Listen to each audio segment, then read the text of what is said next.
കേരള സംസ്ഥാന ജനകീയ പ്രതിരോധ കൺവെൻഷൻ ആലപ്പുഴയിൽ. ആലപ്പുഴ ജെൻഡർ പാർക്ക് ഹാളിൽ 29-നാണ് കൺവെൻഷൻ നടക്കുക. നാടിന്റെ രക്ഷ ജനകീയ പ്രതിരോധത്തിലൂടെയെന്ന മുദ്രാവാക്യമുയർത്തി കേരള സംസ്ഥാന ജനകീയ പ്രതിരോധ സമിതി സംഘടിപ്പിക്കുന്ന സംസ്ഥാന കൺവെൻഷൻ ഡിസംബർ 29-ന് ആലപ്പുഴയിൽ നടക്കും. ഇന്ത്യയിലെ പ്രമുഖ മനുഷ്യാവകാശ പ്രവർത്തകൻ ഡോക്ടർ മാം പുനിയാനി ഉദ്ഘാടനം നിർവഹിക്കും. വിദ്യാഭ്യാസം, ആരോഗ്യം, പരിസ്ഥിതി, ഗതാഗതം, ചെറുകിട വ്യാപാര രംഗം തുടങ്ങിയ മേഖലയിലെ പ്രശ്നങ്ങളെ സംബന്ധിച്ചും സമ്മേളനം ചർച്ച ചെയ്യും.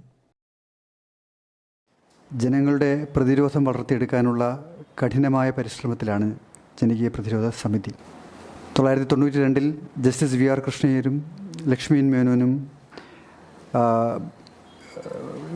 ബിഷപ്പ് പൗലോസുമൊക്കെ ചേർന്ന് രൂപീകരിച്ച ഒരു ജനകീയ പ്ലാറ്റ്ഫോമാണ്, ഒരു സമരപ്രസ്ഥാനമാണ് കേരള സംസ്ഥാന ജനകീയ പ്രതിരോധ സമിതി. കഴിഞ്ഞ 3 സംവത്സരക്കാലമായി കേരളത്തിലെ ജനങ്ങളുടെ ചെറുതും വലുതുമായ 100 കണക്കിന് ജനകീയ സമരങ്ങൾക്ക് നേതൃത്വം നൽകുകയും ജനകീയ സമരങ്ങളെ സഹായിക്കുകയും ചെയ്യുക എന്ന ദൗത്യമാണ് ജനകീയ പ്രതിരോധ സമിതി നിർവഹിച്ചു പോരുന്നത്. അപ്പോൾ ജസ്റ്റിസ് വി ആർ കൃഷ്ണയ്യരെ പോലെയുള്ള മഹാരഥന്മാർ നയിച്ച ആ പ്രസ്ഥാനം നമ്മുടെ ഇന്നത്തെ സമകാലിക ദേശീയ രാഷ്ട്രീയ സാമൂഹിക സാഹചര്യത്തിലും പ്രത്യേകിച്ചും സംസ്ഥാനത്തിൻ്റെ സവിശേഷ സാഹചര്യത്തിലും ജനങ്ങൾ അഭിമുഖീകരിക്കുന്ന പ്രശ്നങ്ങൾ, അത് അവതരിപ്പിച്ചാൽ അന്തമില്ലാത്തത്ര പ്രശ്നങ്ങളാണ് നമ്മൾ നേരിടുന്നത് എന്നെല്ലാവർക്കും അറിയാം. ദിലീപൻ സാർ പറഞ്ഞു, മാധ്യമപ്രവർത്തകർക്ക് അറിയാം.